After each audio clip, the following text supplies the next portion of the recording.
কোন কোনে করে অত্যহাস্য আকাশ মার্গত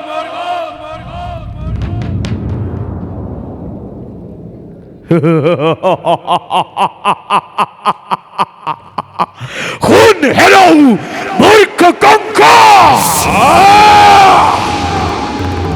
মুখ মুখ মুখেই উদয়সী অত্যহাস্য করে আকাশ মার্গত এই কোন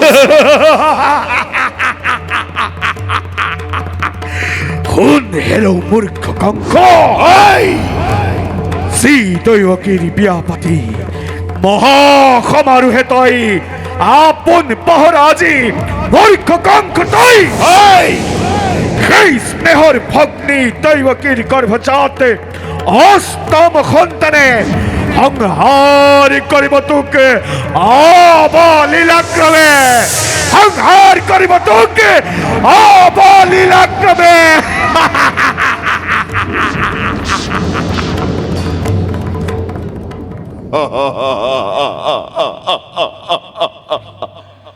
সংহার করিব মুখ দৈবকীর গর্ভজাত অষ্টম সন্তানে এই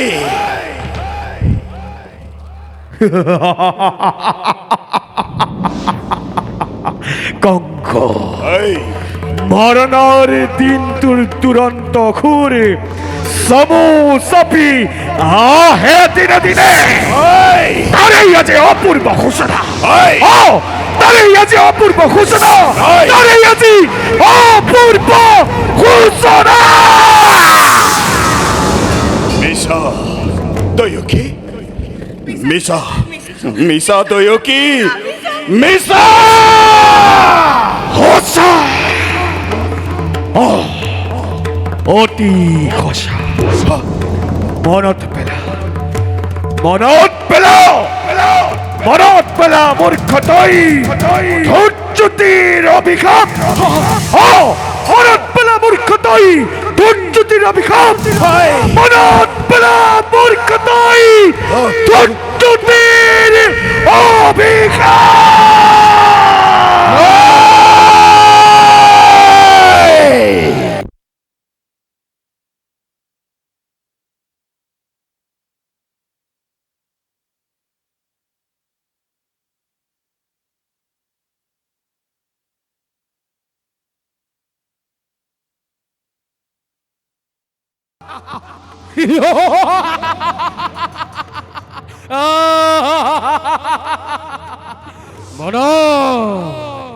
মনত পেল হেরো মূর্খ কঙ্ক তই মনত পেল তই হে ধৈর্যতির অভিশাপ মনত পেল মূর্খ তই ধৈর্যতির অভিশাপ মনত পেল মূর্খ তই ধৈর্যতির অভিশাপ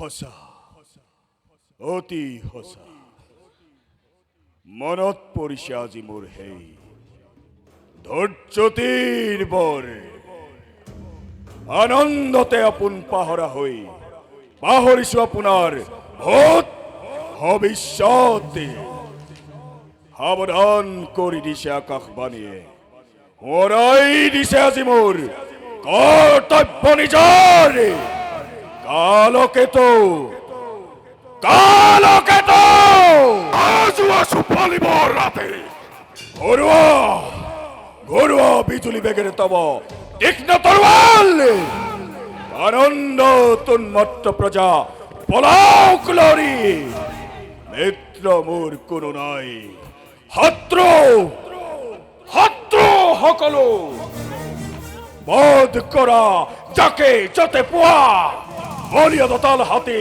জোরে জোরে আনি মেলি দিয়া প্রজার হাগরতে আনন্দর উৎসব হও কাজী ধ্বংসর ধমহা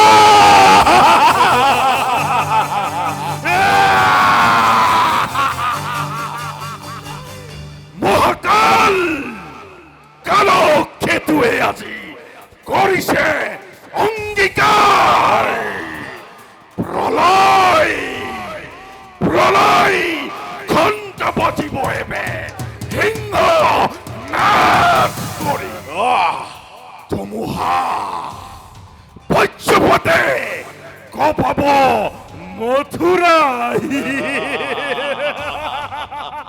মৃতদেহর ভরত তুল পার হব স্বর্গ মৈত্য পাতাল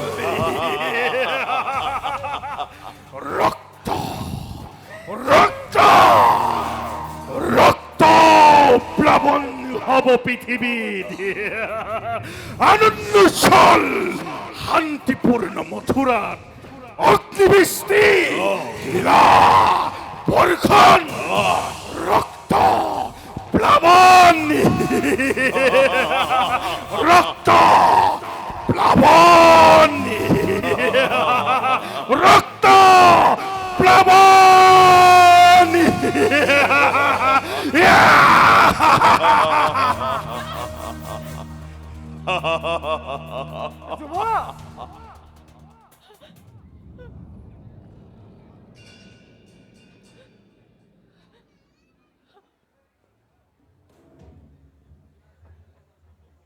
বহুদিন নতুন মিটিং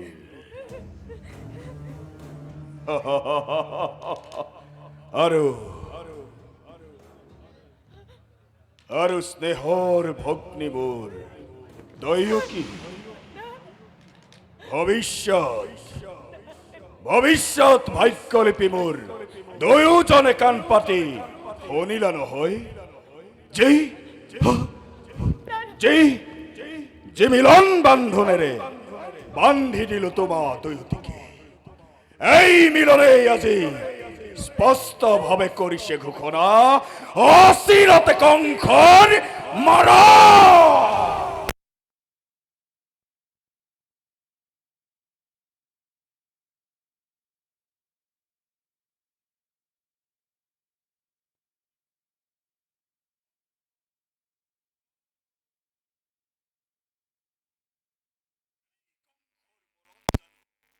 ইমান সহজ এই কংসৰ মৰণ এই কংসৰ মৰণ জানো ইমান সহজ এই এই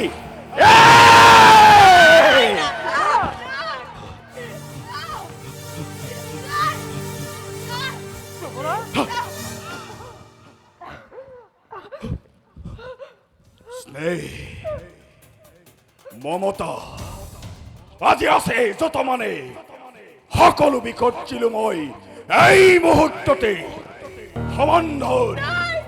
সমন্ধৰ নাকপাশ মই দিল দলিয়াই স্বৰ্গগত দৈয়কী কৰি শিৰচ্ছেদ মুক্ত হব খোজা মোৰ মৃত্যুৰ দুৱাৰ থামে বিৰুদ্ধ কৰি মই চিৰকাললৈ ঐ ঐ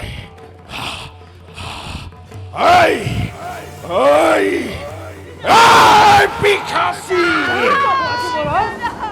শান্ত হওয়া মানৱ দ্ৰব্যাধি দ্ৰব্যক দম্ভালেৰে অতিক্ৰম কৰিব খোজাটো বাট তোলতাহে মাথো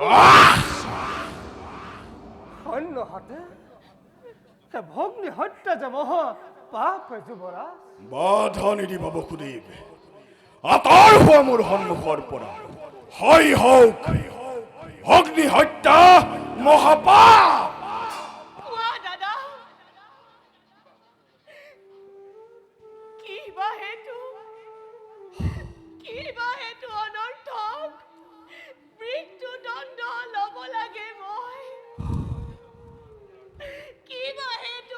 মথুৰাৰ নিৰীহ প্ৰজাই শাস্তি পায়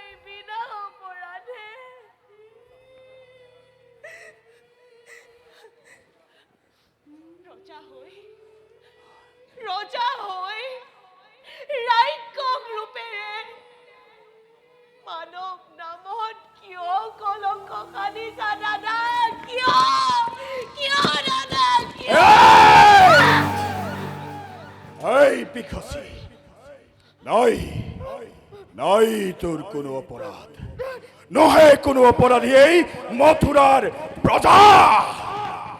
যত মানে অপরাধ এই অবুধ কঙ্খ। কে কোয়া বকুদে? কোনে জানে কোনে কৰে কিবা অপৰাধ? ক'বলৈ কিবা আছে মোৰ? ক'লে জানো শুনিবা সঁচাই। ৰজা তুমি সৰ্বশক্তিমান, সঁচা হওক কি মিছা হওক কি ন্যায় বা অন্যায়, এই সকলোৰে বিধান হয় ইচ্ছাতে তোমাৰ। বসুদেৱ, আৰু এই গৰ্বতে গৰ্বিত আজি তোমাৰ ক্ষীৰে সহিমাতৃ কলংঘিছে। অন্যহাতে হত্যা কৰি ভক্তিকে নিজৰ মৰণকো ৰাজা তুমি ৰুধিব খুজিছা। পরিহাস নালাগে করিব বসুদেব, বিলম্বই মিলাই বিঘিনি। তোমার কথাই হসা রজামাই, যেনেই ইচ্ছা মোর তেনেই বিধান। প্রথমতে দৈয়কিকময় করিম সংহার, তার পাছত সম্ভাল দরে দৈয়কীর গর্ভজাত অষ্টম সন্তানে কিবা দৰে কৰিব পাৰে এই কংসক নিধন। সাজু হ দৈয়কী তই মৃত্যুৰ কাৰণে। আছো দাদা, সাজু আছো প্ৰত্যেক মুহূৰ্ততে। কিন্তু দাদা দুৰু জানিবা, বীৰ তুমি মহাশক্তিমান।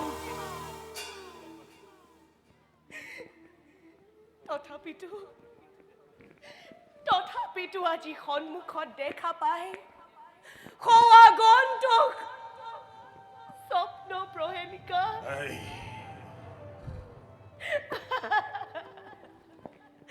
জীৱা দৰে কপিছা তুমি ভয়।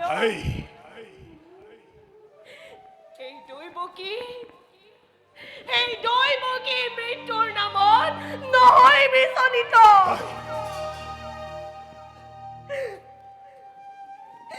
হয় যদি মৃত্যু মোৰ স্বামীৰ আগত, তুমিহে জ্যেষ্ঠৰ হাতত দেৱতাৰ দান বুলি হাঁহি মুখে কৰিম গ্ৰহণ। দেৱতাৰ দান বুলি হাঁহি মুখে কৰিম গ্ৰহণ।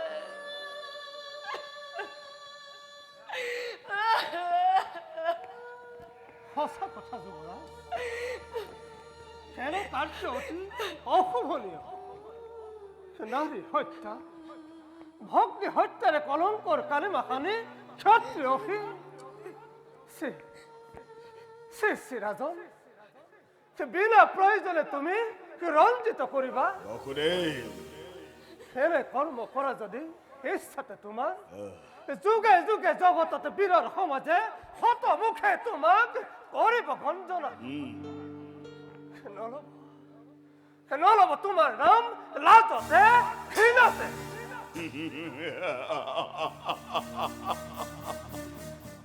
আৰু তাৰ এই ভয়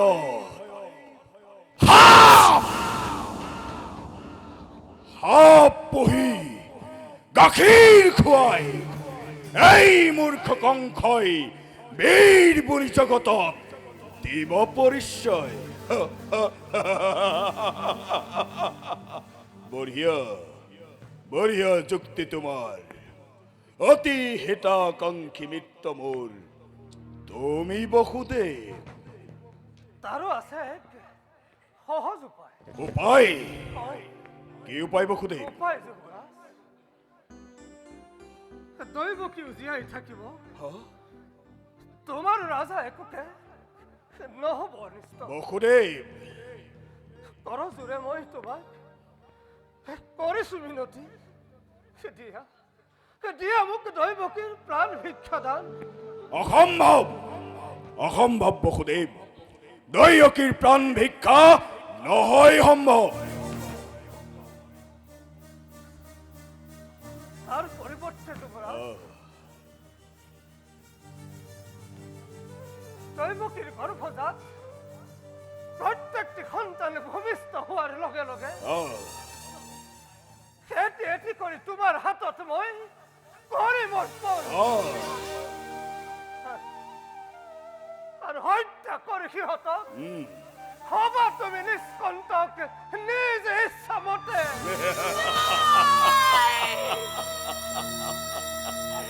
অসম্ভৱ স্বামী নকৰিবা তেনেকুৱা প্ৰাৰ্থনা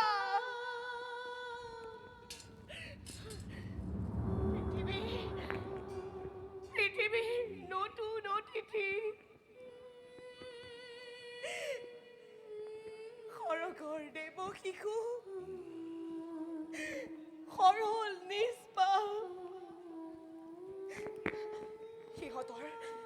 সিহঁতৰ প্ৰাণ বিনিময়ে জীৱন ভিক্ষাৰ নাই প্ৰয়োজন মোৰ নাই এনে মাতৃয়ে সেই ধৰাৰ বক্ষত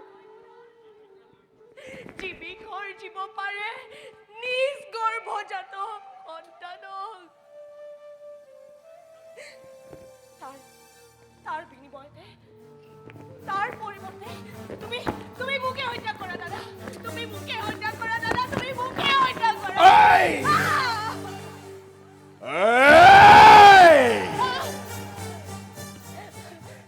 ভাবিছো বসুদেৱ পাৰিবনে প্ৰতিজ্ঞা পালিব পাৰিবনে বিসৰ্জিব নিজ সন্তানৰ স্নেহ যদি পাৰা তোমাৰ মুখলৈ চাই দিব পাৰো মই দৈয়কী প্ৰাণ ভিক্ষা দান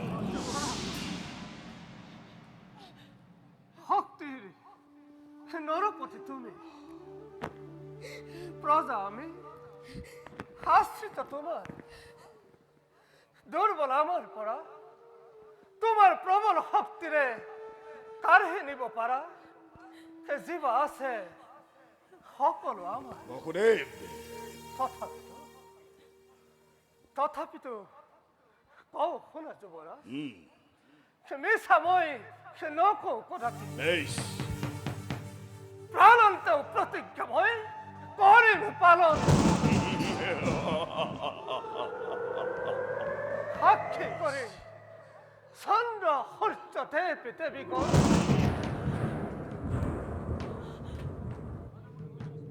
অৰ্ধাংগিনীক স্পৰ্শ কৰি দক্ষিণে হস্তেৰে কৰিছো প্ৰতিজ্ঞা মই সেই লগনত যি কৈছো ততো সমীপত অক্ষৰে অক্ষৰে তাক মই কৰিম পালন নাই স্বামী এয়া তুমি কি কৰিলা স্বামী কিয় তুমি আজি কৰিলা তেনেকুৱা প্ৰাৰ্থনা এই ভীষণ প্ৰতিজ্ঞা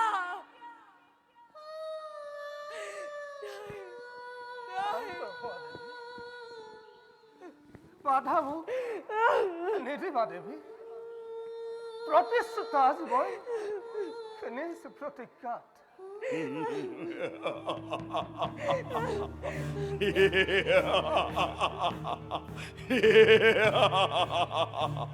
বেশ এতিয়াৰে পৰা তেন্তে গৈ দুয়োজনে চাবলৈ স্থিৰ নেত্ৰে চেন্নহীৰ নিজ সন্তানৰ নিজকে কৰাগৈ প্ৰস্তুত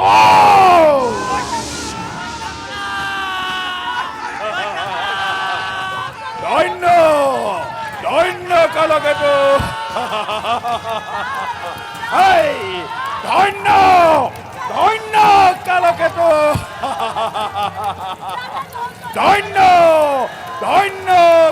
কালকেতু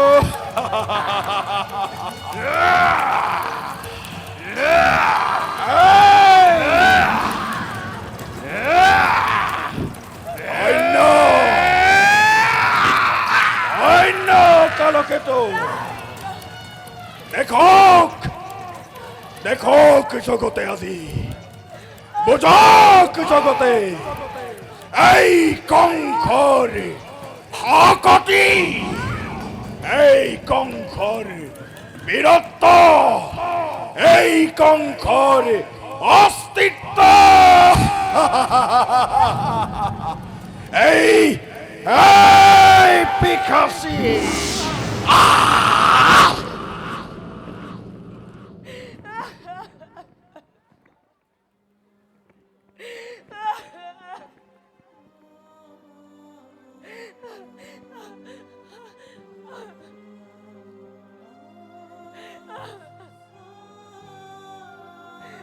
ভগবান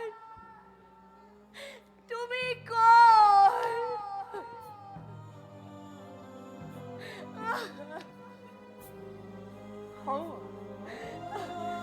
হও আছো দেৱী ভগৱান নিচেই কাষত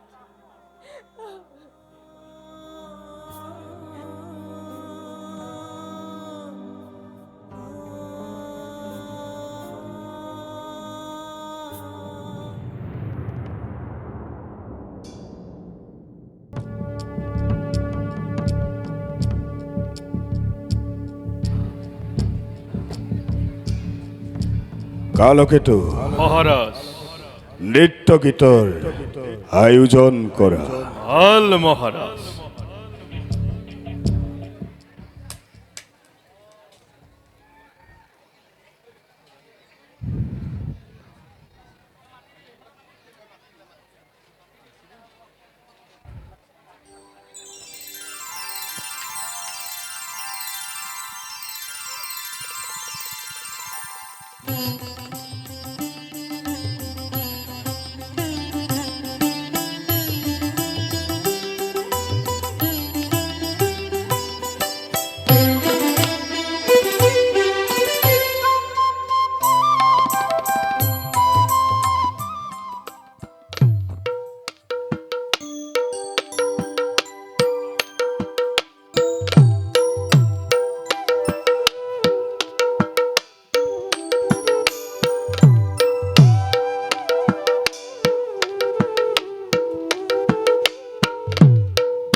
honor কালকেতু মহাৰাজ ওৰা দিয়া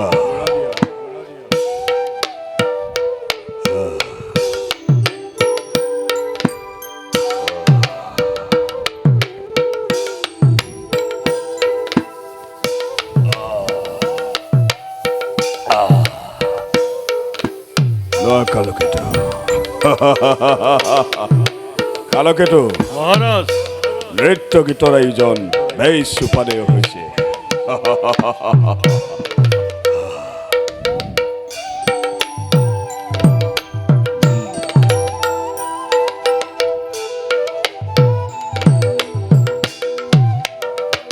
সুন্দৰ সুন্দৰ নৰ্তকীসকল অতি সুন্দৰ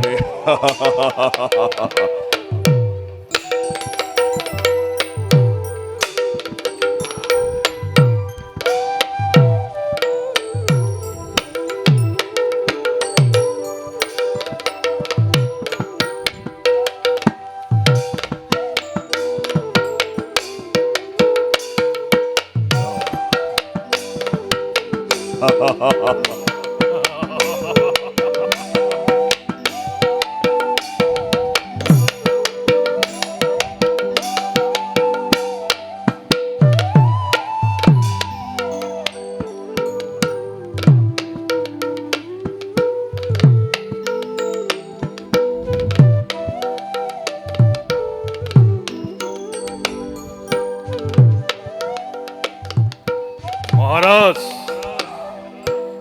আদেশ দিয়ক এই মুহূৰ্ততে নৰ্তকীসকলক বেশ যোৱা নৰ্তকীসকল,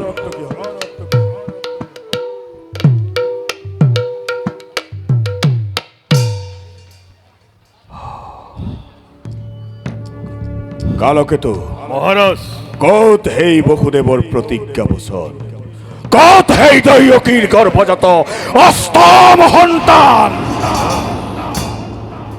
অ মহাৰাজ মইতো তাকেই ভাবিছো, খন্তেক আপুনি অপেক্ষা কৰক। কালকেতু মহাৰাজ সিংহদ্বাৰত আপেক্ষিছে বসুদেৱ, লৈ আনা অতি শীঘ্ৰে মোৰ সমীপে।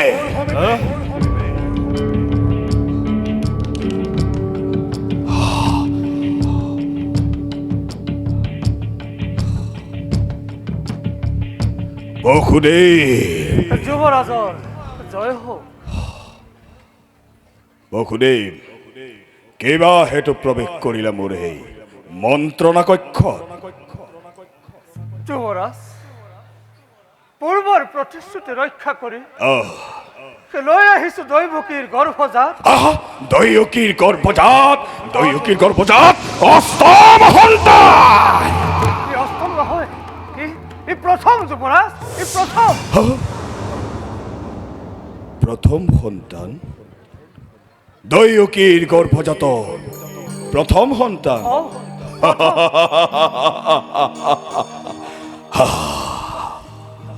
ইমান কোমল, ইমান শীতল, ইমান আকুলিয়াৰ চাৱনী। এই যে মোৰ শত্ৰু নহয়, এই যে মোৰ স্নেহৰ ভাগিন।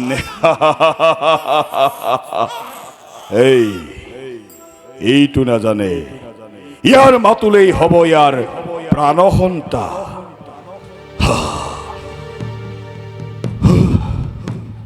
কিন্তু এই কংসৰো এখন হৃদয় আছে, আছে মোৰ প্ৰয়োজন দৈয়কীৰ গৰ্ভজাত অষ্টম সন্তান। বাকী নিৰপৰাধ শিশুৰ মোৰ নাই প্ৰয়োজন। বসুদেৱ যুৱৰাজ লৈ যোৱা, দিয়ক। লৈ যোৱা তোমাৰ প্ৰথম সন্তান আৰু দৈয়কীৰ কোলাত দিয়াগৈ গুজি।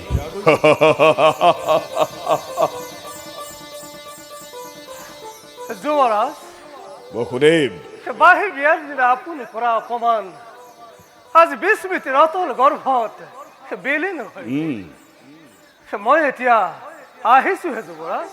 বসুদেৱ পূৰ্বৰ প্ৰতিশ্ৰুতি যেন নাপাহৰা কদাপি। ভাল যুৱৰাজ, যোৱা আহিছো। দৈৱকী,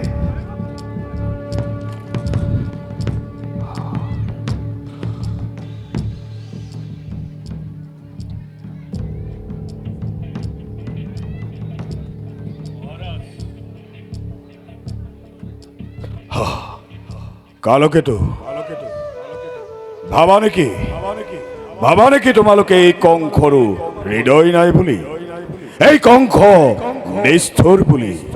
কিন্তু কালকেতু এই কংসৰো এখন হৃদয় আছে, আছে মহাৰাজ। এই কংস ইমান নিষ্ঠুৰ নহয় কালকেতু। সেইবাবে দৈয়কীৰ গৰ্ভজাত প্ৰথম সন্তানক মই মুক্ত কৰি দিলো। মহাৰাজৰ উত্তম বিচাৰ। কৰুণা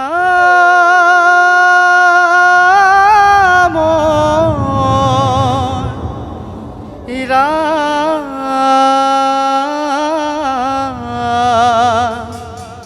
কৰুণা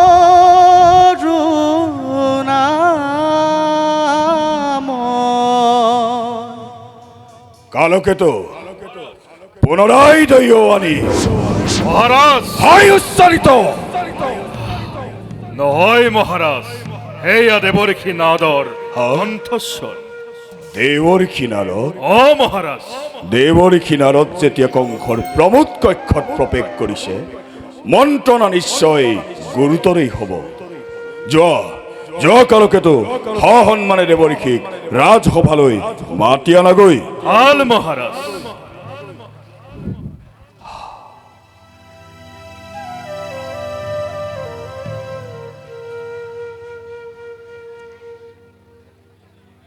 প্ৰণাম দেৱৰীষি।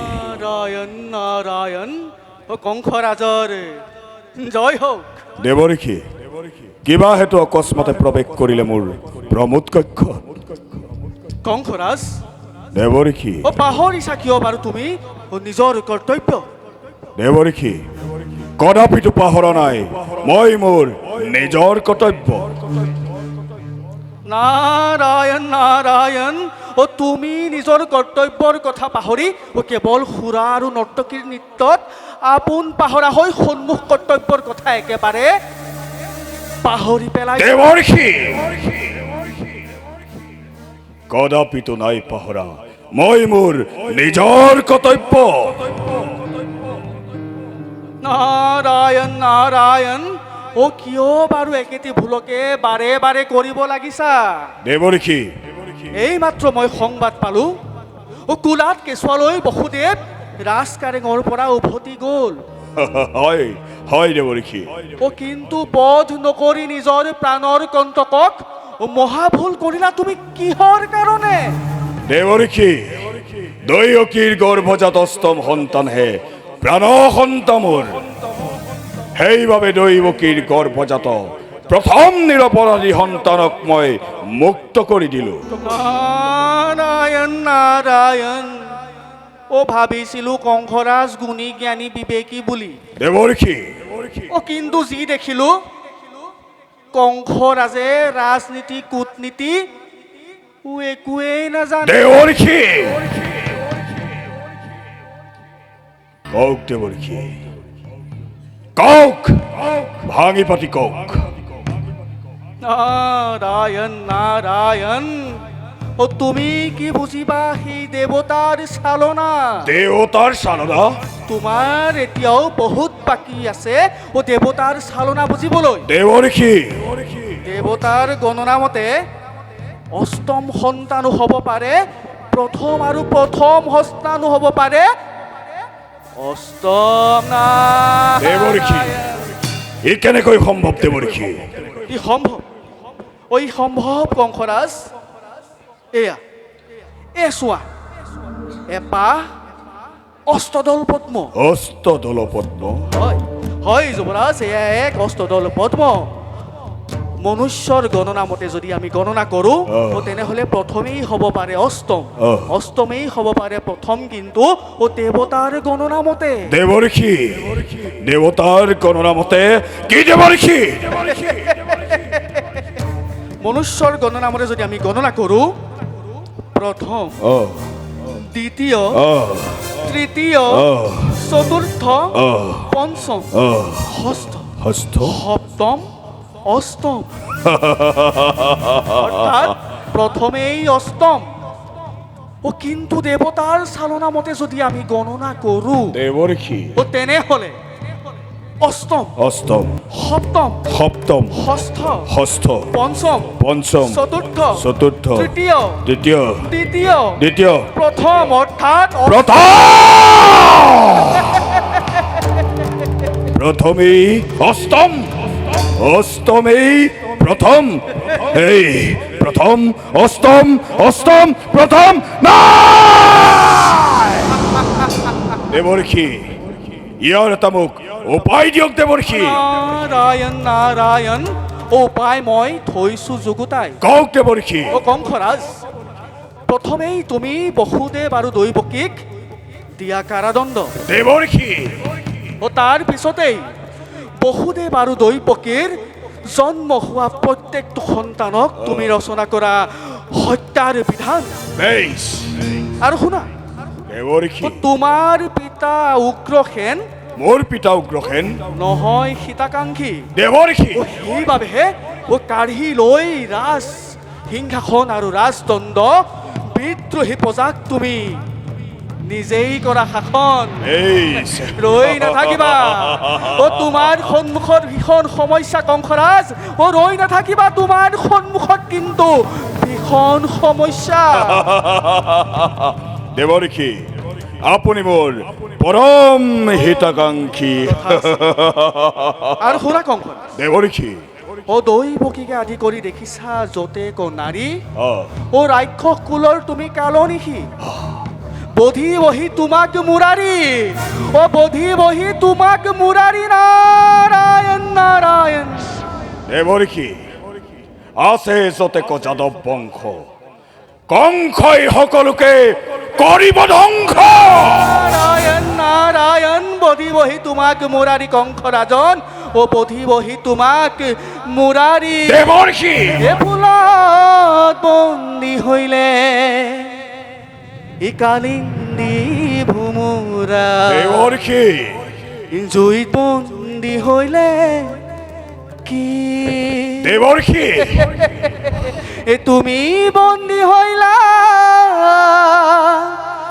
দৰ্প অহংকাৰে দেৱৰ্ষি এ চিন্তিছা আপোন হিত দেৱৰ্ষি এ চিন্তিছা আপোন অহিত নাৰায়ণ দেৱৰ্ষি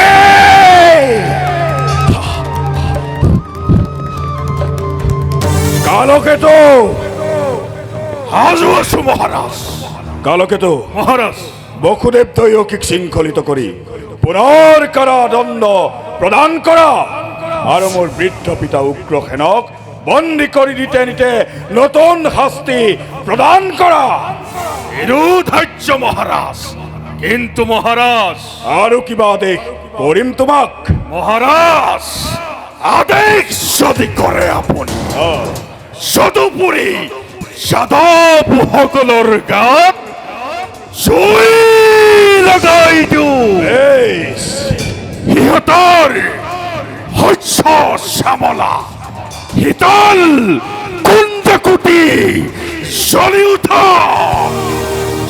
উঠক সিহঁতৰ পুত্ৰ কন্যা চকুৰ আগতেই দগ্ধ হওক আকাশ জুৰি কান্দোনৰ ৰোল উঠক প্ৰলয় ঘণ্টা পাতি উঠক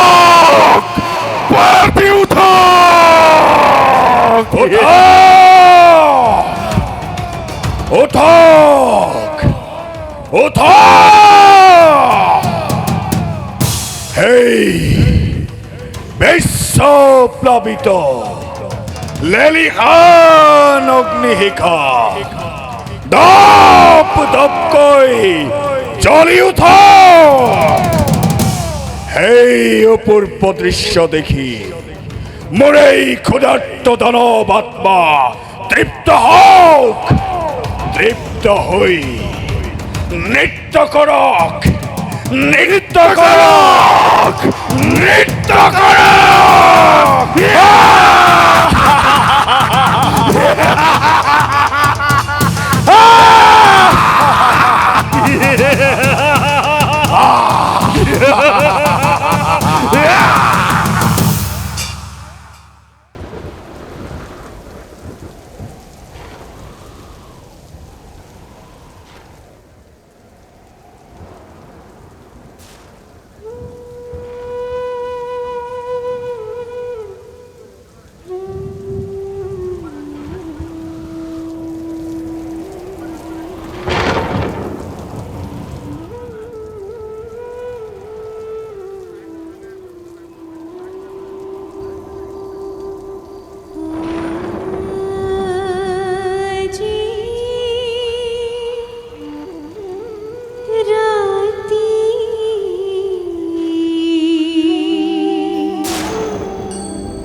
কি আচৰিত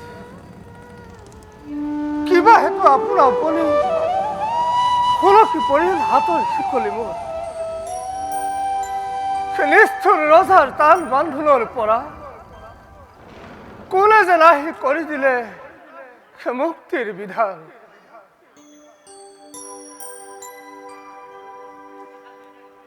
অলৌকিক সকলো ঘটনা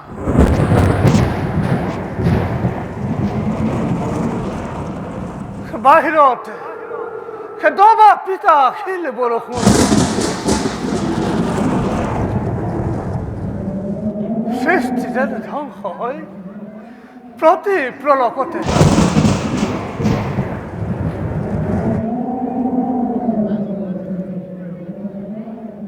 ভিতৰতে মই আৰু দৈৱকী মাথো আছো যেনে দুটি প্ৰাণী সৃষ্টি কেৱল ধূপ ধূনা চন্দনৰ গোন্ধে চাৰিওদিশ কৰে সুশোভিত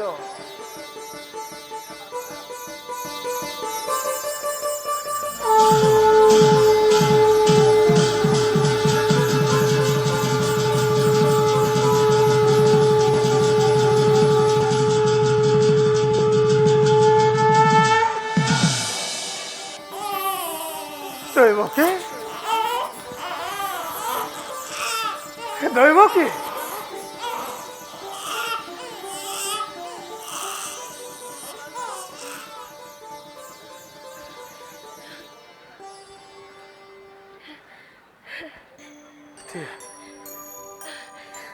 দিয়া দেৱী দিয়া লোৱানাথ পুত্ৰ ৰত্ন দিলো উপহাৰ দিয়া দেৱী মোকো দিয়া সৌভাগ্যৰ ভাৰ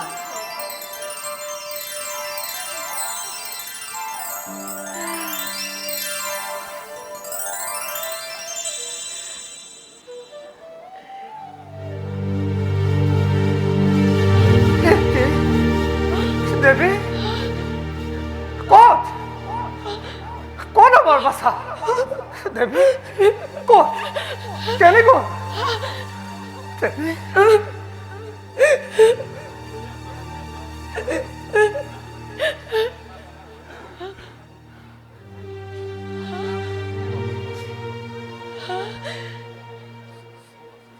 সৌৱা চোৱা নাথ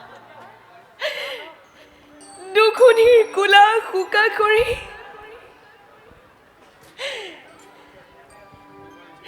জ্যোতিৰ্ময় ৰূপ ধৰি জিলিকিছে শূন্যৰ কোলাত ই কি ভাগ্য ই কি পুণ্য দেৱী ই যে আমাৰ সহস্ৰ জনমৰ কঠোৰ তপস্যাৰ ফল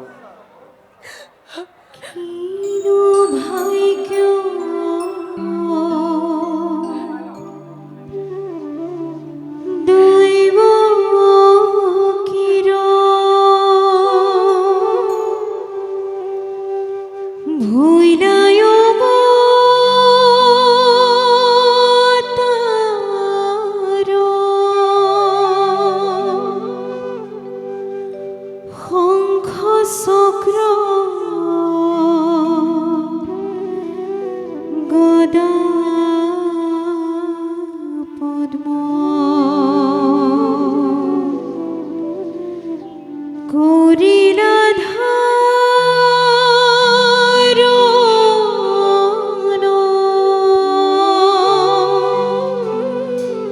শঙ্খ চক্ৰ গদা পদ্ম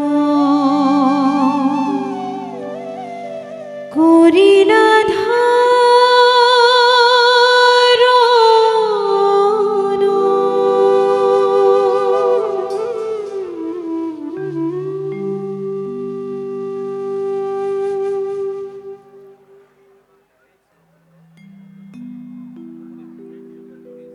হে চিৰ সুন্দৰ, হে চিৰ বঞ্চিত বিশ্বৰ সকলো জ্যোতি, যত মানে সৌন্দৰ্যৰ সৃষ্টি,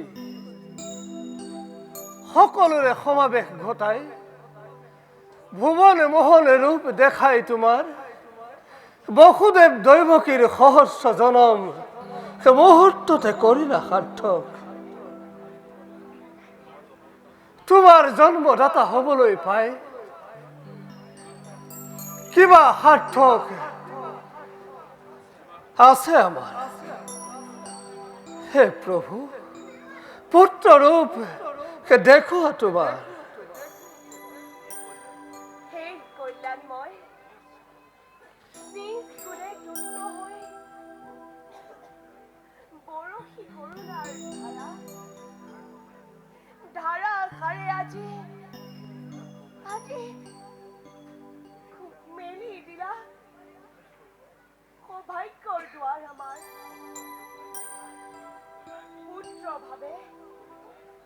পুত্ৰ ভাবে তুমি মোক ধৰিলা সাৱটি, মাতৃভাৱে ললো মই বুকুত সুমুৱাই।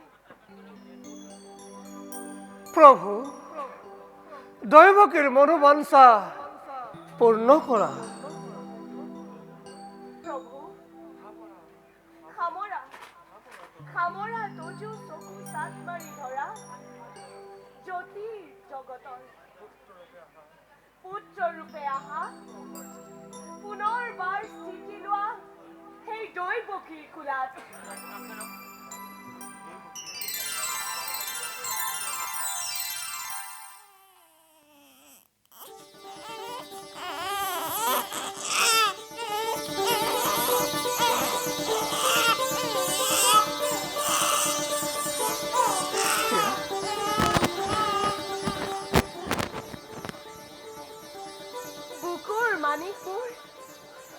বংশৰ পদুম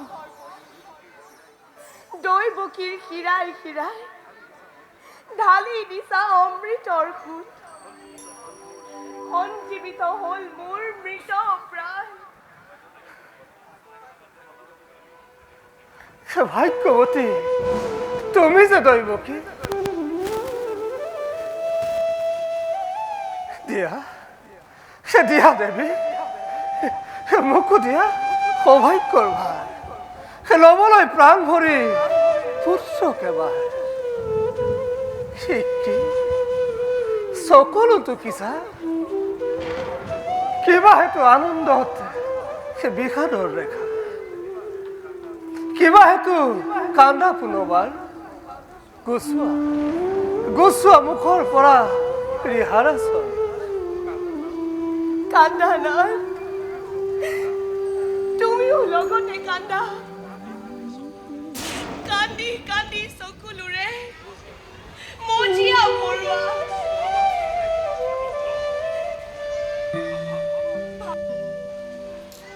ভাবা সেই ৰাক্ষস মুহূৰ্ত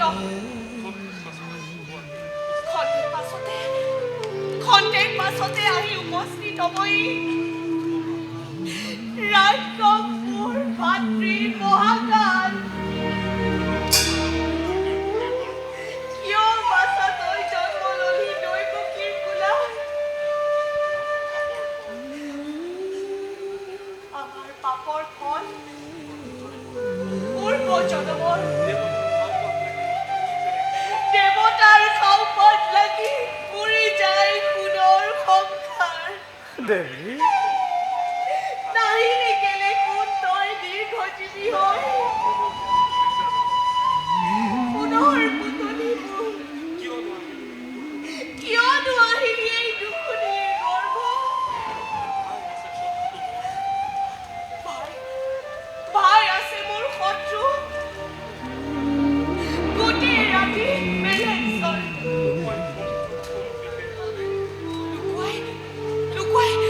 লুকুৱাই থমটো কোন দিশে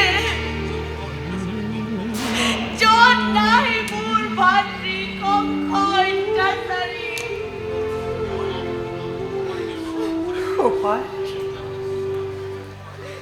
উপায় কি দৈবকী কি উপায়েৰে ৰক্ষা কৰো বংশৰ প্ৰদীপ আমাৰ ভয় নাই বসুদেৱ জন্মিছে মৃত্যুঞ্জয় অমৰ সন্তান বুকুত সোমোৱাই লৈ পুত্ৰক তোমাৰ খোজ লোৱা গকুলৰ ফালে গকুলৰ নন্দৰ ঘৰত উপজিছে যুগমায়া যশোদাৰ বুকুত মেলা আছে সকলো দুৱাৰ যোৱা লোৱা শিখিৰে সুৱৰ্ণ সুযোগ আনাগৈ যুগমায়া পুত্ৰক সলাই লোৱা লোৱা শিখিৰে সুৱৰ্ণ সুযোগ আনাগৈ যুগমায়া পুত্ৰক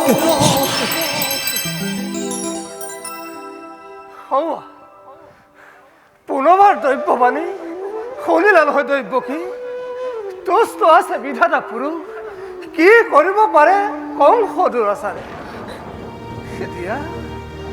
দিয়া দেৱী দিয়া মোক পুত্ৰক এবাৰ দেৱৰ নিৰ্দেশ মতে খোজ লওঁ গকুলৰ ফালে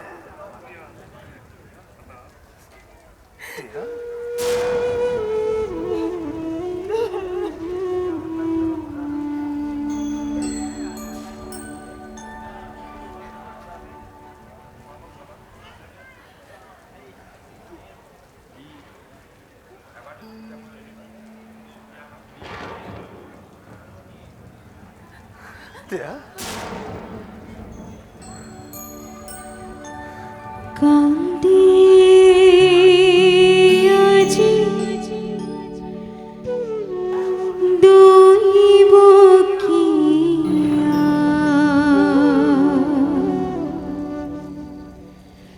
পুত্ৰ মুখ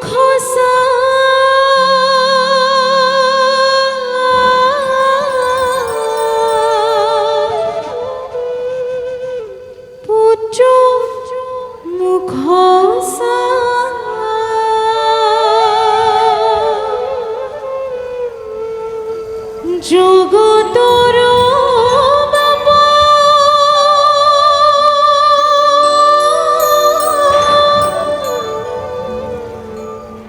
দুখ নিৰধন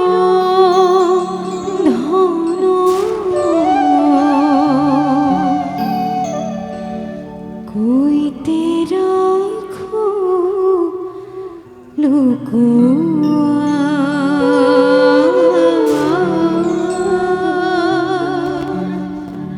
ৰাখো কৈতে এই যে আমার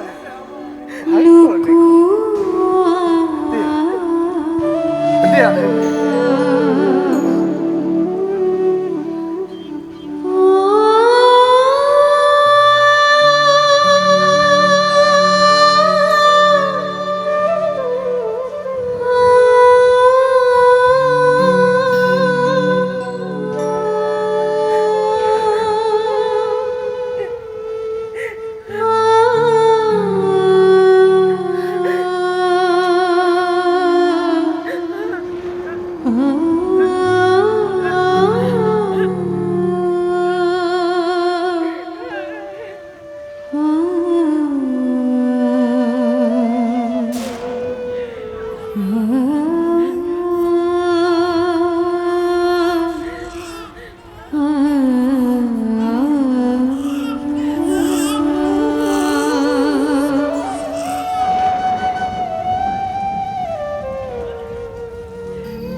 জনম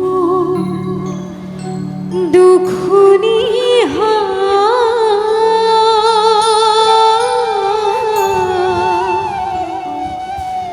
জনম দুঃখ নিহা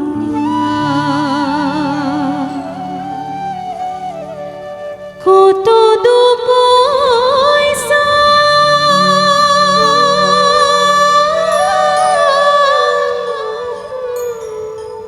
তুকো পাইলু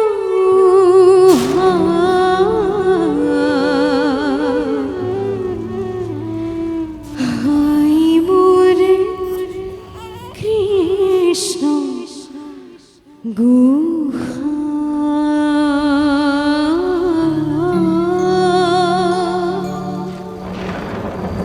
হাই মোরে কৃষ্ণ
Hey!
Hey!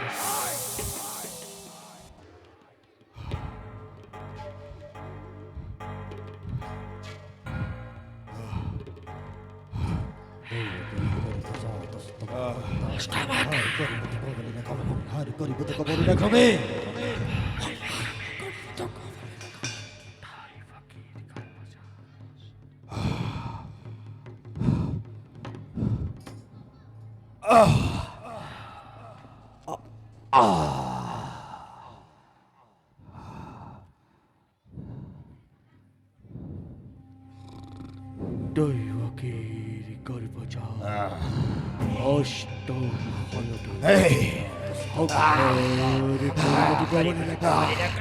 দৈবকীর গর্ভজাত হর করিব তো কমলে রাখবে দৈবকীর গর্ভজাত অষ্টম হাতরে হর করিব তো কমলে রাখবে দৈবকীর গর্ভজাত অষ্টম হাতরে হর করিব তো কে হর লীলা ক্রমে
বুরন বুরন গজন আৰু ভ্ৰমণ যদি উপজগতৰ জীৱ যত মানে সকলোৱে মহাসুখে নিদ্ৰাৰ কোলাত কৰে বিচৰণ দুৰ্ভোগীয়া কংস নাই নাই তোৰ কপালত সেই হুকমুখ দুগ্ধ ফেন নিভ শান্তিৰ কোমল শয্যা অশান্তিৰ কণ্টকে হয় সেও কণ্টকিত লওঁ বুলি খদ্দেক নিদ্ৰাত হয়ন মদিলে দুই চক্ষু মোৰ দখু দিশে দেখা পাওঁ কৃতান্ত হদ্রিক হিরো তুলমি থকা তীক্ষ্ণ তরোয়াল দৈয়কীর গর্ভজাত অস্তম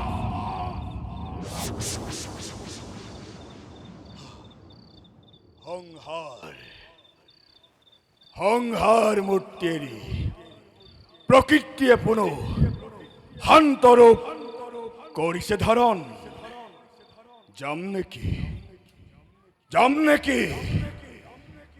নেকি নিজে মই কাৰাগাৰলৈ চাবলৈ প্ৰাণবৈৰী কেবাৰ এই কোন মই কালকেতু মহাৰাজ এই তই দৈয়কীৰ গৰ্ভজাত অষ্টম সন্তান আই মহাৰাজ মই কালকেতু এই তই দৈয়কীৰ গৰ্ভজাত অষ্টম সন্তান আই মহাৰাজ মই আপোনাৰ শ্ৰীচৰণত কালকেতু মহাৰাজ এই চক্ৰান্তকাৰী দেৱতা আজি তোক মই হত্যা কৰো মই কালকেতু মহাৰাজ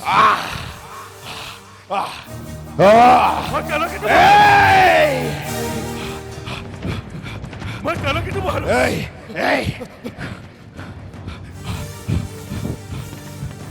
এই মই আপোনাৰ শ্ৰীচৰণত কালকেতু মহাৰাজ মোক আপুনি চিনিব পৰা নাই মহাৰাজ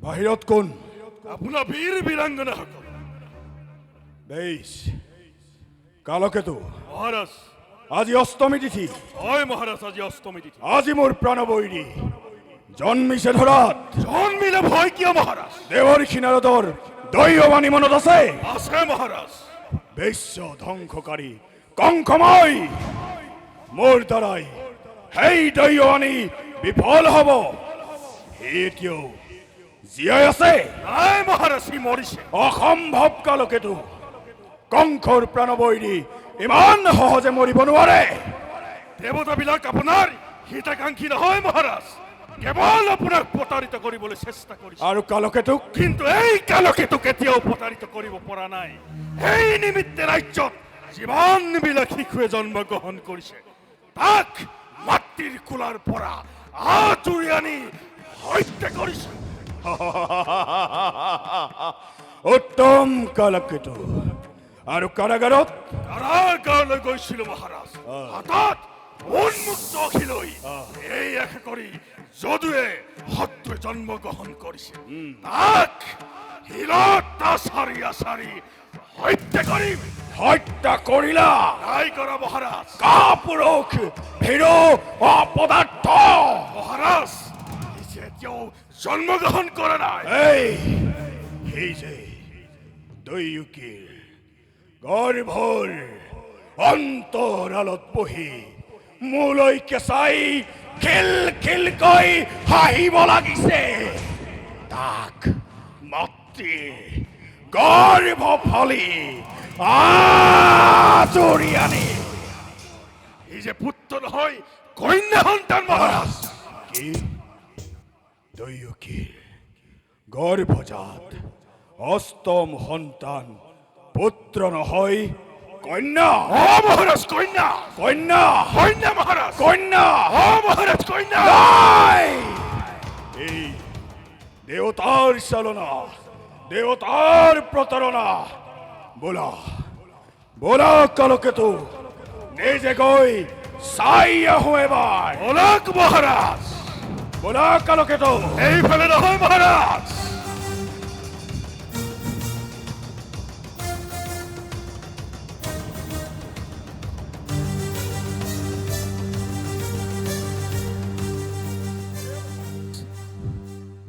মোৰ কথা বিশ্বাস নহয় এ চক মহাৰাজ পুত্ৰ নহয় কন্যা সন্তান পুত্ৰই হওক বা কন্যাই হওক তথাপি দৈয়কীৰ গৰ্ভজাত অষ্টম সন্তান দে দৈয়কী সন্তান দে কাল শিশুৰ তেজেৰে বহুদিনীয়া মই বিয়া পলোৱা দে দৈয়কী সন্তান দে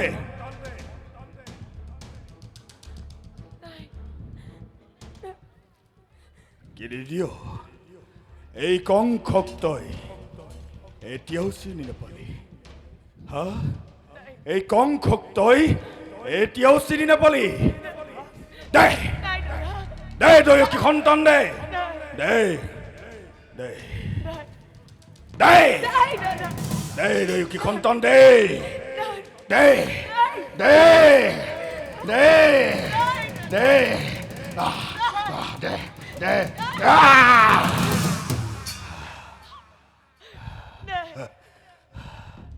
বসুদেৱ তুমি দেখোন প্ৰস্তৰ মূৰ্তিৰ দৰে থৰ লাগি চাই থাকিলা খন্তে সময় হৌ বৈত্যভূমিলৈ চাই ৰোৱা এই কন্যা সন্তানটিৰ অৱস্থা মই কি কৰোঁ সাম সাম মহাৰাজ এই, এই দুই চক্ষুৰে নিমিষে নমৰাকৈ এটি এটিকৈ সতী সন্তানৰ মৃত্যু দেখিছো এই দুই চক্ষুৰে নমৰাকৈ এখন এখনকৈ ছখন সৃষ্টিৰ প্ৰলয়ৰ লীলা এই দুই চক্ষুৰে দেখিছো বসুদেৱ আজিও চাবলৈ এই বসুদেৱ প্ৰস্তুত বেশ স্বৰ্গৰ দেৱতা মৃত্যুৰ মানৱ চোৱা সকলোৱে আজি এই কংসৰ প্ৰাণবৈৰী জন্ম হোৱাৰ লগে লগে কিদৰে তাক কংসই হত্যা কৰি মৰণৰ পথ ৰুদ্ধ কৰিছে এই এই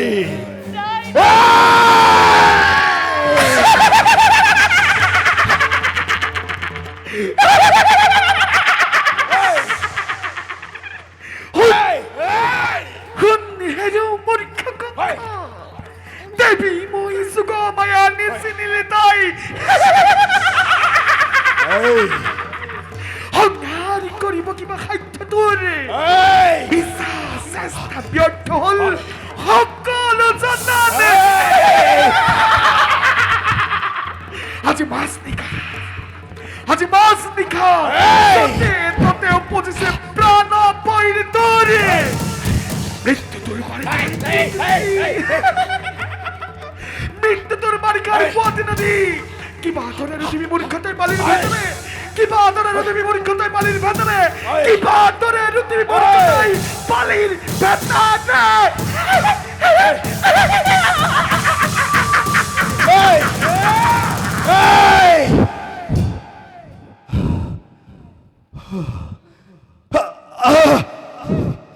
দেহতাৰ তীব্ৰ গঞ্জনাই শক্তি হেল সমবিন্ধে এই কংসৰ বুকুত অসহ্য জ্বলি গল পৰি গল আজি এই কংসৰ সমস্ত শৰীৰ কালকেতু দিয়া মোক বাহুৰ আশ্ৰয়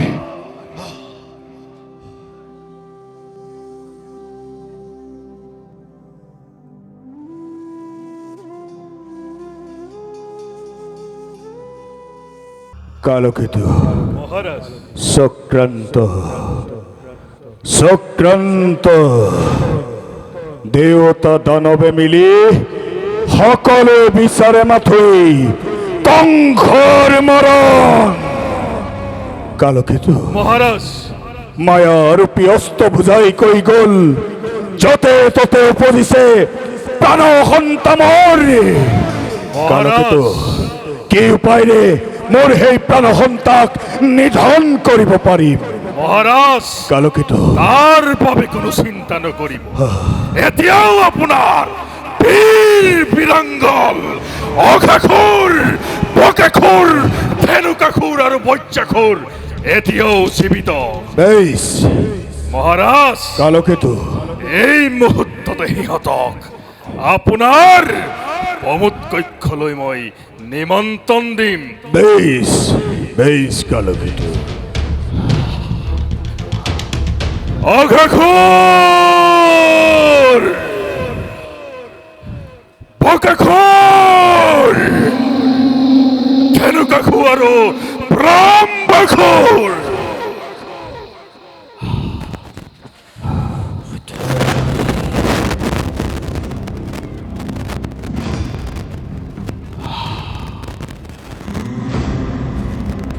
বীৰ বীৰাঙ্গনাসকল, শুনা সকলোৱে, অস্ত ভুজা যুগময়াই কৈ গ'ল, য'তে ত'তে উপজিছে প্ৰাণ সন্তা মোৰ। গতিকে যিকোনো উপায়েৰে হত্যা কৰিব লাগে মোৰ সেই প্ৰাণ সন্তাক। যদি তোমালোকে হত্যা কৰিব পাৰা, তেন্তে তাৰ বিনিময়ত পাবা মথুৰাৰ অৰ্ধৰাজ্য অথবা স্বৰ্ণ মুকুট। আৰু যদি নোৱাৰা, তাৰ পৰিণাম হ'ব মৃত্যুদণ্ড। কোৱা, পাৰিবা? বুজা নাই জগতে অঘাসুৰৰ মায়াৰ প্ৰভাৱ। মোৰে মায়াৰ প্ৰভাৱত পৰ্বত আকাৰৰ সৰ্পৰূপ ধাৰণ কৰি ভক্ষণ কৰিমকেই কালকিকক। বেশ, এই ধেনুকাসুৰৰ মায়াৰ প্ৰভাৱ মোৰ মায়াৰে সেই শিশুক বধ কৰি আপোনাৰ কৰ্তব্য পালন কৰিম। ধন্য। বেশ, এতিয়া সকলোতে নিজ নিজ কৰ্তব্যত হোৱা গ্ৰহণ।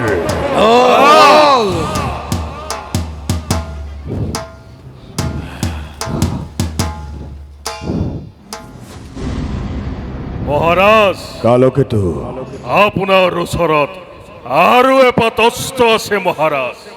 কি অস্ত্ৰ কালকেতু? আপোনাৰ ভগ্নী পুতনা।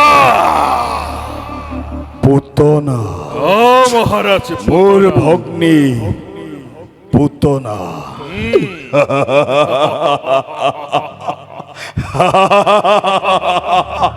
বেশ কালকেতু, মোৰ ভগ্নী পুতনাও হ'ব পাৰে মোৰ প্ৰাণ সন্তান নিধনৰ অন্য এক উপায়। বেশ, ভগ্নী পুতনা!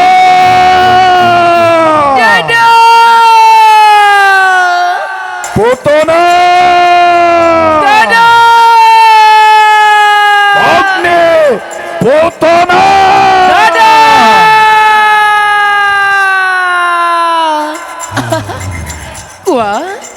কোৱা দাদা, কিয় তুমি এই সময়ত মাতিলা মোক? কিবা কাৰ্য কৰিম সাধন। ভগ্নী পুতনা, কোৱা দাদা। হস্ত ভুজা যুগময়াই কৈ গ'ল, য'তে ত'তে উপজিছে প্ৰাণ সন্তা মোৰ। গতিকে সেই কাল শিশুক তোমাৰ বিস্তন পান কৰাই হত্যা কৰিব লাগে। ভগ্নী পুতনা, যদি তুমি সেই কাম কৰিব পাৰা, তেন্তে তাৰ বিনিময়ত পাবা এই মথুৰাৰ অৰ্ধৰাজ্য কিংবা স্বৰ্ণ মুকুট।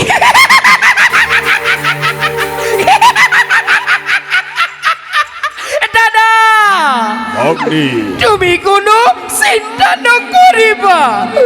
তোমাৰ প্ৰিয় ভগ্নী মই পুতনা। ভগ্নী পুতনা, নিজ কাৰ্যত তুমি অগ্ৰসৰ। ভাল দাদা, এতিয়াই যাত্ৰা কৰো মই গকুলৰ দিশে।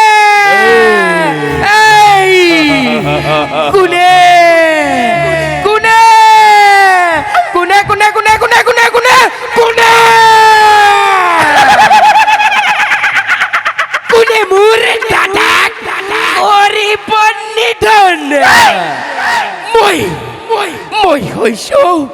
ভোজৰাজ কঙ্কৰ প্ৰিয় ভগ্নী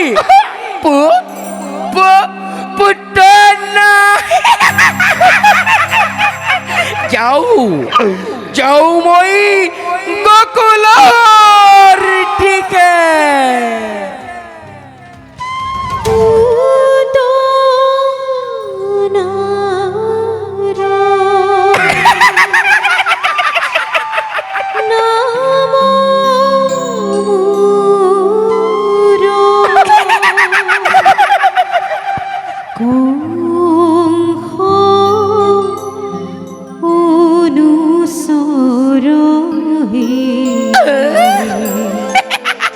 নহ'ব এনেকে গ'লেতো নহ'ব যাওঁ যাওঁ মই এগৰাকী দীপ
হেল্ল' অ' ৰাতিপুৱাৰ পৰা কাম কৰি কৰি একেবাৰে কঁকাল থৰ লাগি গৈছে আৰু অ' এই ঘৰখনত বাৰু অকল ময়ে আছোনে ইফালেও মই নগ'লে নহয় সিফালেও মই নগ'লে নহয় ৰাতিপুৱাৰ পৰা বাৰু কমখন মানুহ আহিছেনে হেৰৌ পৃথিৱীত কেঁচুৱা যেন আমাৰ নন্দ ৰজাৰ ঘৰতহে জন্ম হ'ল হেৰৌ ইজোৰা মানুহ আহে খুৱাই বোৱাই পঠাওঁহে আকৌ সিজোৰা আহে ইজোৰা খুৱাই বোৱাই পঠাওঁহে আকৌ সিজোৰা আহে মুঠতে যেনিয়ে তেনিয়ে একেবাৰে ৰামধন বুজিছেনে ৰামধন নহ'লে একোৱেই নহয় পিছে মই আকৌ ইয়াত কেনেবাকৈ ৰৈ থকা দেখিলে নন্দৰাণীয়ে মোক আৰু সোধাই নেৰে যাওঁ মই ভিতৰত অলপ কাম আছে কৰি থৈ আহোঁগৈ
তোমালোক আহিবা বুলি মই অথনিয়ে পৰা বাটলৈ চাই ৰৈ আছো জানা মই বোলো তোমালোক কেতিয়া আহিবা ভালে আছা নহয় তোমালোক এতিয়া অকণমান ইয়াতে ৰোৱা মই মহাৰাজ আৰু নন্দৰাণীক মাতি আনোগৈ মহাৰাজ ৰাণী আই চাওঁ এইফালে আহকচোন তিথি আহিছে আহিছে আহিছে দেই মহাৰাজ আহিছে আজি ইমান আনন্দৰ দিন আৰু তোমালোক আহিছা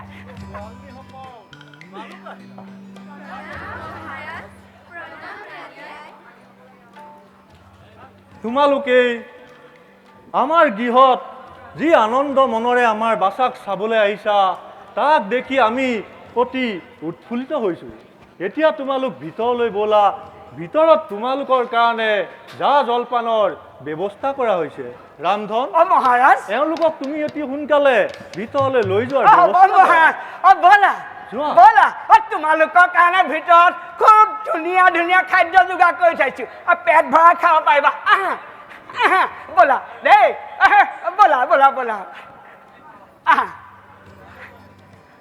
ব'লা ভিতৰলৈকে ব'লা কিন্তু একেবাৰে পেট ভৰাই খাই যাবা দেই আজি আমাৰ আনন্দৰ দিন বুজিছানে নাই একেবাৰে পেট ভৰাই খাবা দেই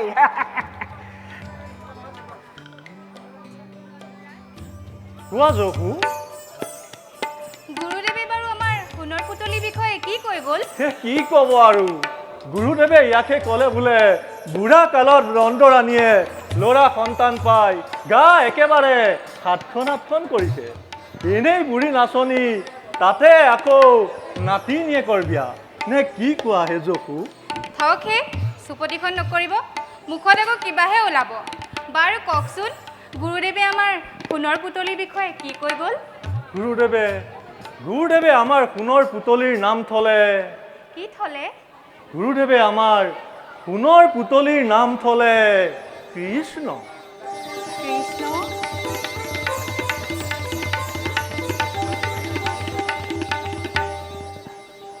আৰু ৰোহিণীৰ পুত্ৰৰ নাম কি থলে জানা কি নাম থলে গুৰুদেৱে আমাৰ ৰোহিণীৰ পুত্ৰৰ নাম থলে বলোৰাম বলোৰাম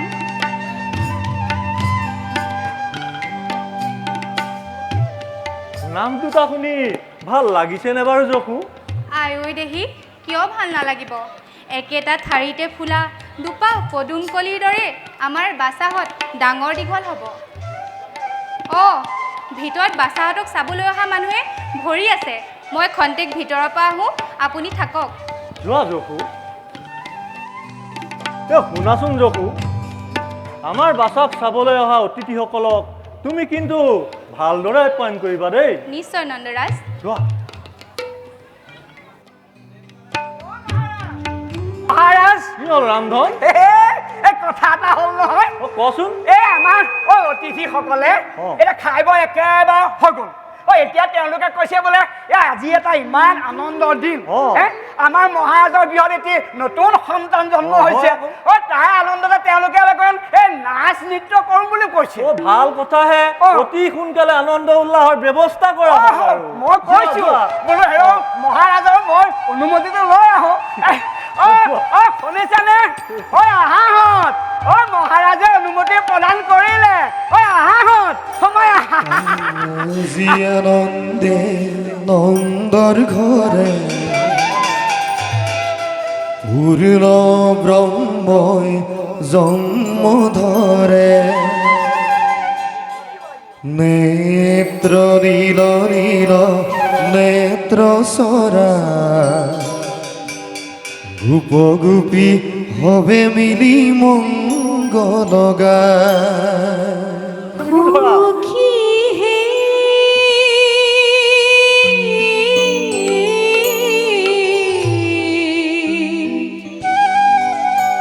নন্দর ঘরে আনন্দ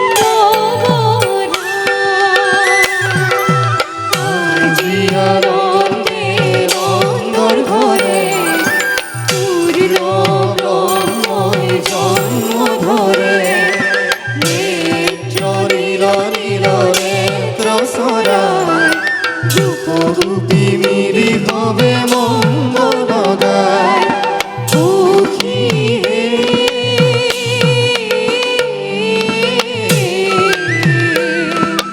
নন্দর ঘরে আনন্দ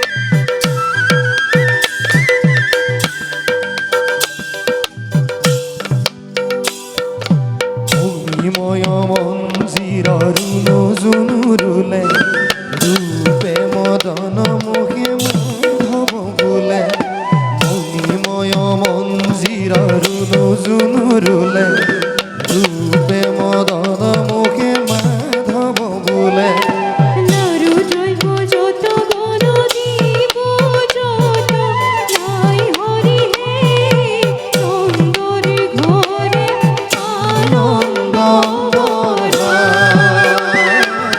সুন্দর ঘরে আনন্দ ভরা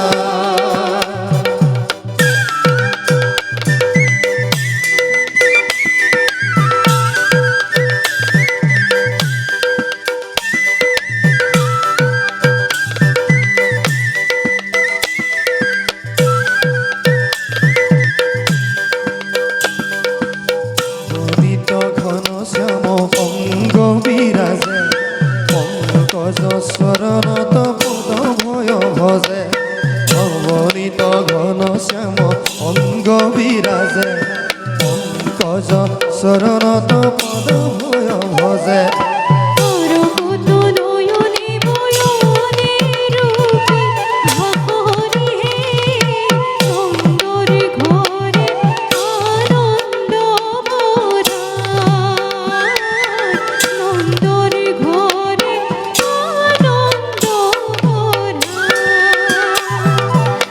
আজি আনন্দে নন্দর ঘরে পূর্ণ ব্রহ্মই জন্ম ধরে চিত্ত নীল নীল নেত্রসরা রূপরূপী মিলি ভবে মঙ্গল গায় সখী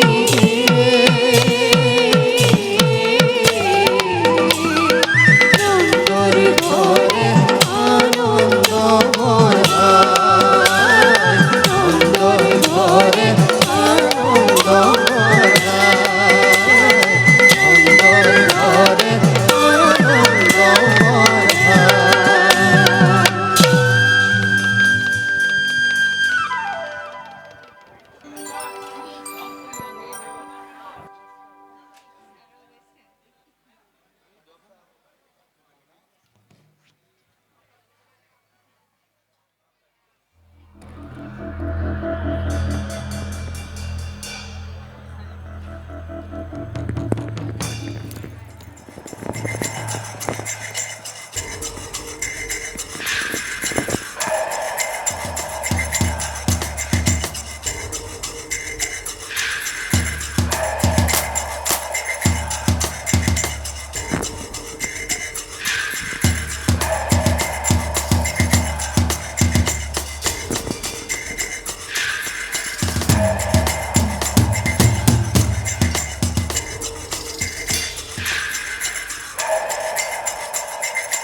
ভিতৰত কোন আছে মাত দিব নেকি বাৰু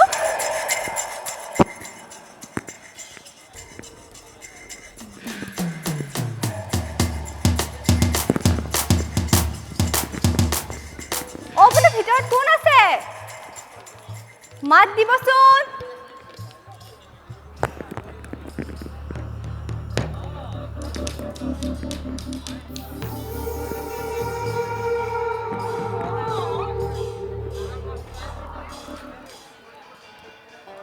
অ কোনে মাতিছিলে অ কোন ভিতৰৰ পৰা কিবা মহিলা মাত যেন শুনিছিলো বোলো কোন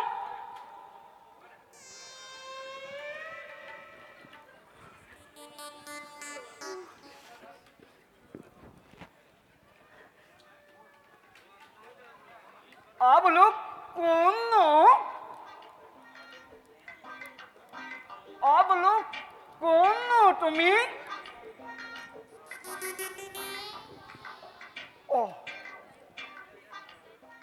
ইমান কৈ মাতিছো ইমান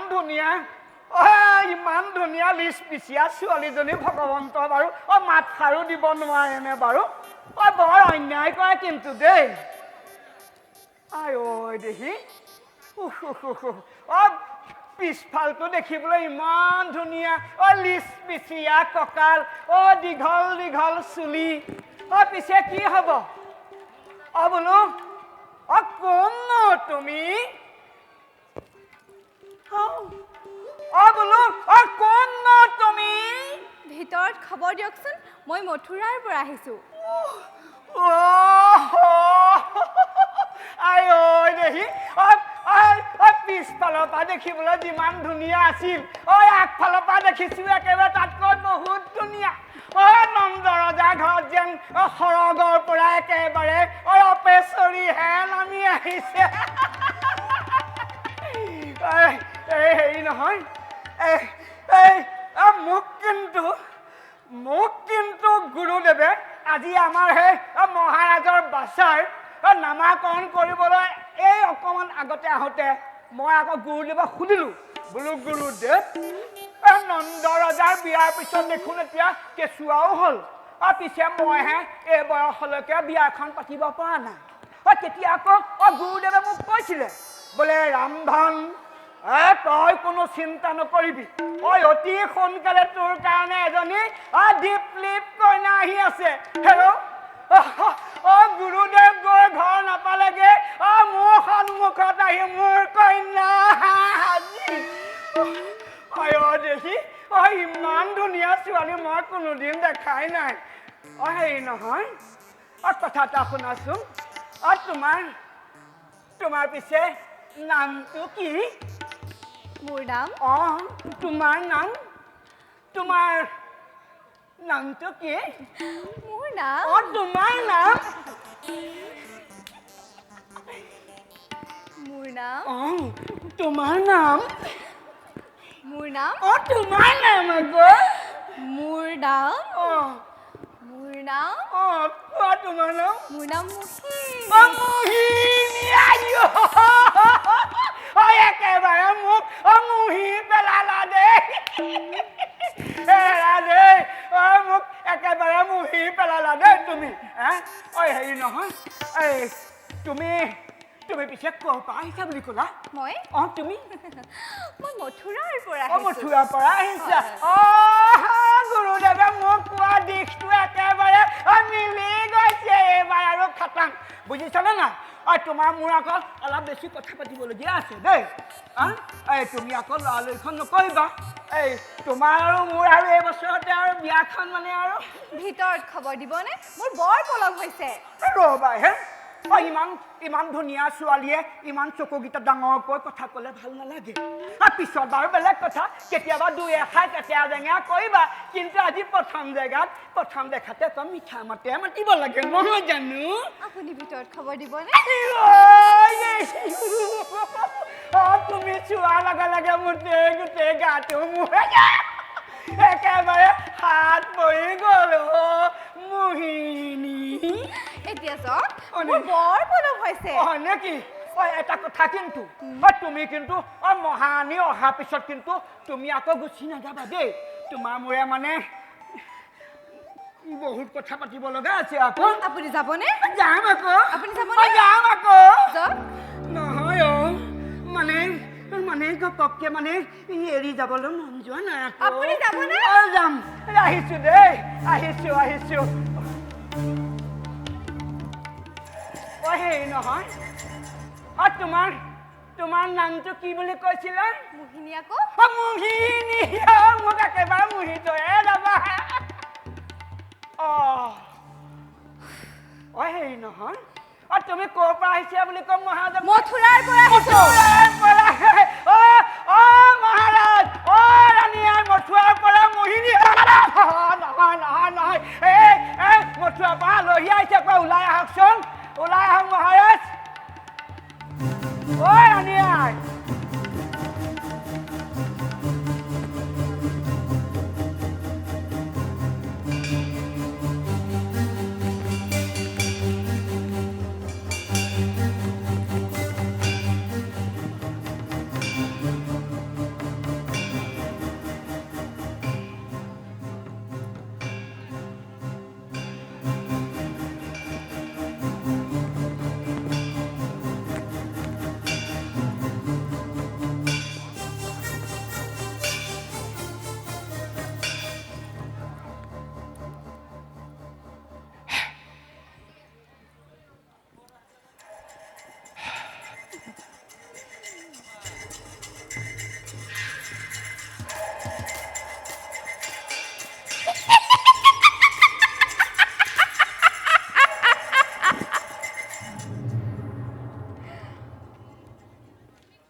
আই মই মথুৰাৰ পৰা আহিছোঁ ৰাণী আই শুনিছোঁ বাৰু আপোনাৰ এটি ভুৱন ভুলোৱা পুত্ৰ জন্ম হৈছে ৰাণী আই এই আপোনাৰ সন্তানটিক চাবলৈকে বৰ হেঁপাহেৰে বৰ কষ্টৰে আহিছোঁ ৰাণী আই দেখাবনে বাৰু ৰাণী আই আই ঐ দেহি কিয় নেদেখুৱাম মোৰ বাচ্চাটিক চাবলৈ তুমি মথুৰাৰ পৰা আহিছা তুমি খন্তেক অপেক্ষা কৰা মই বাচ্চাক লৈ আহিম হ'ব আই কিয় অপেক্ষা নকৰিম অপেক্ষাটো মই বহুত দেৰিৰ পৰা কৰি আছোঁ ৰাণী আই যাওক যাওক যাওক আনকে অপেক্ষা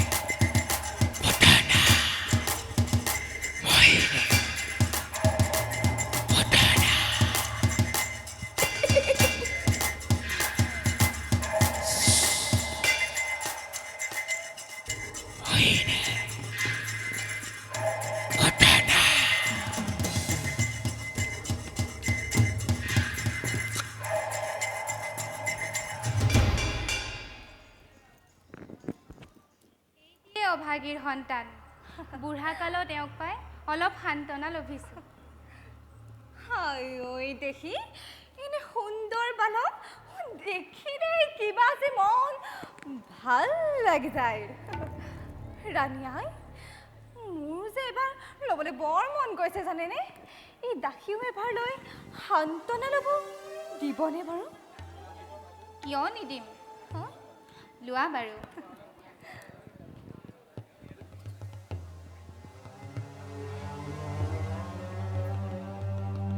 লোৱা দিয়ক ৰাণী আই বাচ্চাক ভালকৈ ল'বা দেই ভালকৈ দাম ৰাণী আই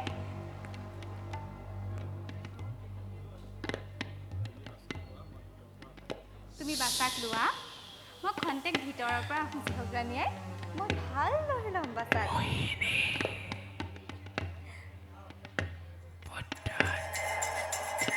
তুমি বাচ্চাক ভালকৈ ল'বা দেই ৰাণী আই ভালদৰে ল'ম মই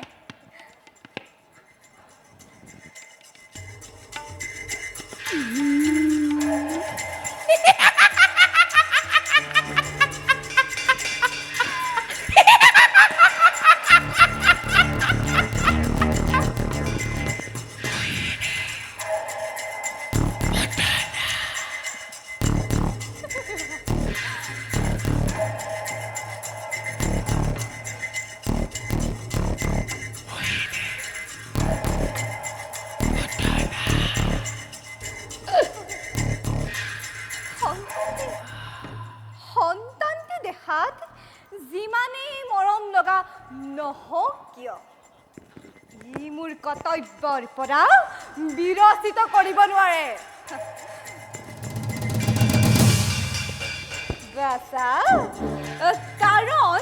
কাৰণ এই সন্তানটি কংস ৰজাৰ প্ৰাণবৈৰী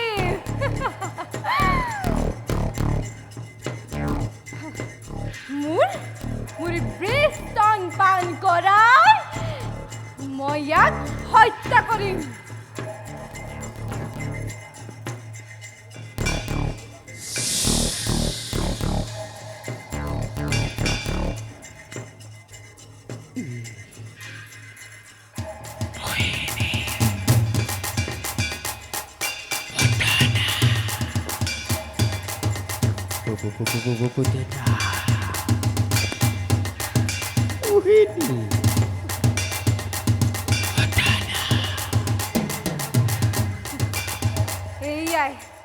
এইয়াই মোৰ সোণালী সুযোগ এই সুযোগতেই মই মোৰ বেষ্টন পান কৰাই ইয়াক হত্যা কৰোঁ খোৱা বাচা পেট ভৰাই খাবা দেই খোৱা খোৱা বাচা খোৱা খোৱা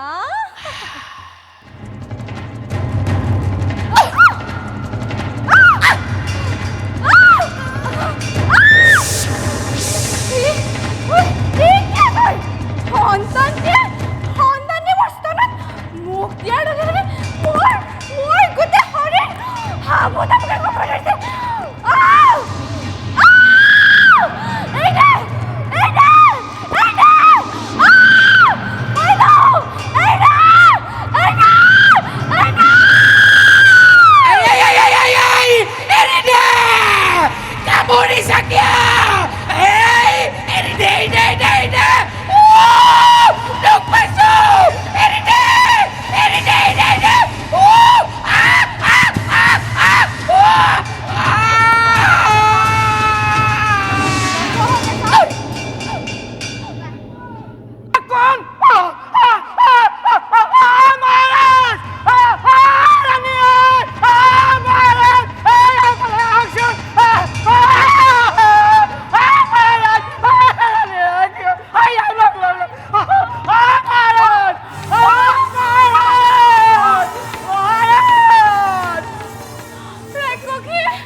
অঘটন হৈছে নেকি? কি হ'ব আৰু ৰাক্ষসীয়ে মায়া কৰি মোৰ বাচাক খাবলৈ আহিছিল মই পালো বুলিহে নহ'লে সৰ্বনাশে হ'লহেঁতেন তুমি মিছাতে অচিনাকি মাইকীৰ হাতত বাচা কেৰি যাবই নাপায় নহয় তুমি এনে ল'ৰাৰ মাইকী হ'লা তুমি কি ল'ৰাৰ মূল বুজিবা থক হে চুপতিখন নকৰিব মই কিবা জানি বুজি আহিছিলো নে জকু